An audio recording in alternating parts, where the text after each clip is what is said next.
যখন নামাজটা পড়তেছিলাম তখন তারা এসে আমাদের গাড়ির উপরে হামলা করছে, আমাদেরকে মারধর করেছে। একজন মেয়ে স্ট্রোক করে ফেলেছে, কারণ মারিয়া সে স্ট্রোক করে।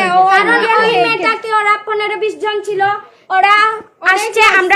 আমরা নামাজ ভাঙতেছিলাম না, 17 রাকাত নামাজ ছিল।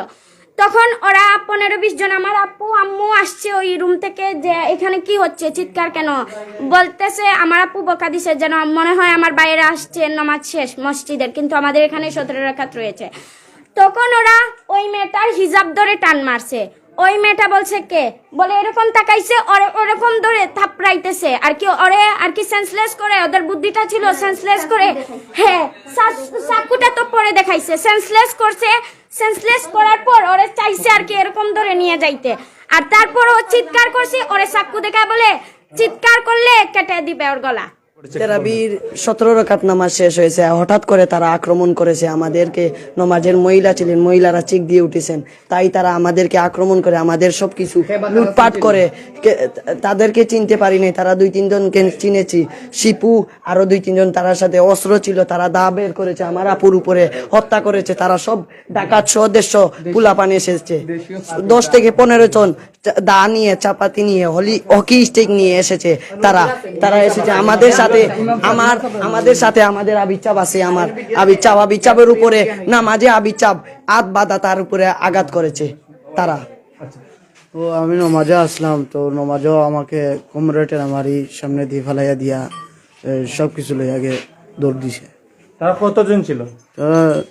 গড়ে আমাইছে 20 জনের মতো, আর বাইরে আসিল 100 জনের মতো। কোন সময়কার ঘটনা? তেরাবির নামাজের সময়। মানে কি কি নিয়েছে বা কিরকম? সোনা নিয়েছে 5 লাখ টাকা সোনা, আর টাকা নিয়েছে আরো বক্কা টাকা, আর এটা মানে গাড়ি উড়ি ফালাইয়া সব কিছু ইটা মারি ভাঙ্গিয়া ভালে গেছে। আমরা বাবা নমাজো আটটা ওবার শুনা যার চিল্লানি আইয়া বাঙ্গবে হইয়া গিরিল গেইটো খালি দুরুম দেখাই দেয়। আমরা বেটি নকল চিত্রি গেছি আজকাল ডরাইয়া হবাই গেছে কি, পরে আর কই থামি না গরম হয়ে তারা কিতাকিতি করছে, কিতাকিতি নিছই। আপনি কি জানেন আপনার ঘর থেকে কত টাকা নেওয়া হয়েছে বা কিরকম? টাকা 5 লাখ। আমার বুড়ির ওয়ার্ডরোব লক ভাঙ্গিয়া 10 বারি সোনা গত মাসে আইসে গুণ 10 বারি সোনা নেওয়া হয়েছে, টাকা 5 লাখ। আর সিলাইয়ের একটা মেশিন জি না, কোনো পরিচয় দিচ্ছে না, কোনো পরিচয় দিছে না রে বাবা। 200-300 রাস্তা তুবার 15 জন মনে করিব গর, আর 10টা হামাইছেন হামাই। আরে বাবা আমার ফুড়িরে মারছই, আমার ফুড়িয়া সোনার বাস কলা দরকার। আমি আমার ফুয়ার গাড়ি নিতে গিয়েছিলাম, তুলে আমার গাড়ির ওলা আঞ্জা করি ধরিয়া কই আর বাবা কি তৈছে, ও বাবা কি তৈছে। ওই সময় আমার ফুয়াইনটা নমাজ শেষ হয়েছে আইছে নাই, আমার ফুয়াইন যেমনে দেখছে না তারা দৌড়িয়া গেছে কি। রাস্তা তুবা তারা 100-150। জানি না পূর্ব শত্রুতা কোনোদিনও না, আমার হৌরা দেনে খাটিছ। তারা গিয়া ভিক্ষা চাইছে এক কাছে, আমার আতিকা কইব না এক মুঠ দিছ।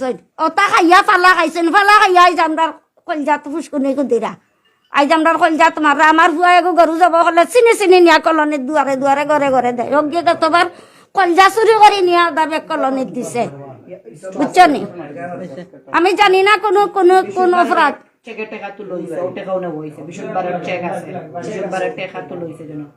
আমরা নামাজে আসলাম, আমরা বাচ্চা কাচ্চা লিয়া ভিতরে আসলাম, পরে হামলা শুনিয়া আমরা বাচ্চা চিল্লানি শুরু করছেন, খান্দা হয়তো আপনারা শুনছেন মোবাইলও। দৌড়িয়া লইয়া গেছি কোন রকম, ওই কোনা ঘরে গিয়ার আর কি দরজা বন্ধ করিয়া রাখছি তারা ইয়া ঘরে ইটানি করছে যে বাচ্চা নিতে ডরাইয়া তো আমরা সব বাড়িয়া গেছি কি। তারা কি জাত অস্ত্র লইয়াছিল? তারা তো দেখছি দা লাঠি আর কিতা তো তার নামও চিনি না, খালি দা লাঠি গুণ চিনি। এবং সবকিছু এলোমেলো, এটা কি লাগলো? এটা তো ওবাদি গ্রিল খুলে আসলো, ওবাদি এটাইয়া ওবাদি ঢুকিয়া এটাই শুন। আমরা সব অন্য আসলাম মুরব্বীরা, আর আমরা আসলাম ও ভিতরের রুমো নামাজ, আমরা ছোট ছোট বাচ্চা লইয়া। পরে ওলা আর কি আমরা এই আতঙ্ক বানাইয়া তাই কিতা করিয়া গেছে। এইগুলো দিয়ে আমাদেরকে বুকে পিঠে আঘাত করা হয়েছে। আমার উন্নাগুলো টেনে নিয়ে যেতে চাইছিল ওরা। বক্সটা ওর স্বামী আনছে, প্রবাসী স্বামী। যখন বক্সটা ধরছে বলছে যে ছাড় নইলে মারমু, আর ওইদিকে আমাদের মেয়েদেরকে টানাটানি করা হইতেছে। ওর জন্য উনি বক্সটা ছাড়ছেন, যখন দুইজন মিলে বক্সের স্বর্ণ নিয়ে বক্সটা এরকম এইদিকে ফালাইছে, ফালাইয়া এইদিকে ওয়ালে ফাল মারছে, ফাল মেরে চলে গেছে ওইদিকে। ওরা, আমি যতটুকু জানি, ওরা কলোনিরই হবে, কেন যেন কলোনির মানুষ ছাড়া ওরা কেউ হবে না। আমার বড় মেয়ে 3 জন, শামিমা আক্তার, ওই যে 3 জন, আমার বড় বোন, আর ওই যে বলছিলাম না যে মেয়েকে টানা হিচড়া করা হয়েছে ওকে, আর আরেকজন মুরব্বী ছিলেন, উনি জায়গাতেই পড়ে গেছেন, উনার মেয়ে ছিল, আর ওই 2 জনকে আহত করা হয়েছে, আর আমার আপু হসপিটালে গেছেন। আর ওই যে ভাস্কর কথা বলছি স্বর্ণের আংটির, ওই যে ওইখানে ফালানো ওয়ার্ডরুফের উপর, মানে মহিলার উপর আঘাত করা হয়েছে। ওই যে ওয়ার্ডরুফের গাড়ির উপরে পুঁতি রয়েছি। আমার ওই গাড়ি থাকি বড় বড়, আমি কইছি বাবা তোমরা আমার মারিলে, আমার ফুয়ার গাড়ি তোমরা আমি সিঁড়িতে রাখছি, আমার বহন থাকি করবে সিলাইবার কথা আমি বেসবার দিই না, ওখান দেখলে বুঝি আমার ফুয়ার গাড়ি আমি চালাই সবাও তারও বার করবার দেই না। কিতা করলো আমার সিলাইয়ের মেশিন টাকা 5 লাখ 10 বারি সোনা, আমার ফুড়িরা নিহত, আমার ফুড়ি এখন মেডিকেল উসমানিত, আর একটা বাইরা মেয়ে আসছিল মাঝে স্টক করে লিছে, তার মা বাপে আনিছে ওগুর খবর। আপনার মেয়েরা কি করছে ওনারা? আমার ফুড়িরা নাইটি সোনার বাস্ক সাত করে ইয়া কইছে আমার বাঙ্গ কানে খাই গুন্ডে তোমরা কইতে অন্য একটা ফুস মারছে, আর অন্য একটা বাড়ি মারছে, বাড়ি মারিয়াও তাই দইয়া তো বসে গেছে। আপনার মহিলা কি মেয়ে কি আমার মেয়ে বড় মেয়ে, আমার বড় মেয়ে ও তো অন লইয়া গেছেন, তার আর পাশর বাড়ির একটা ছেলে, তারে খুব মাই রইছে, তার ভিতরে মাইরিব আগলানি তাইছে।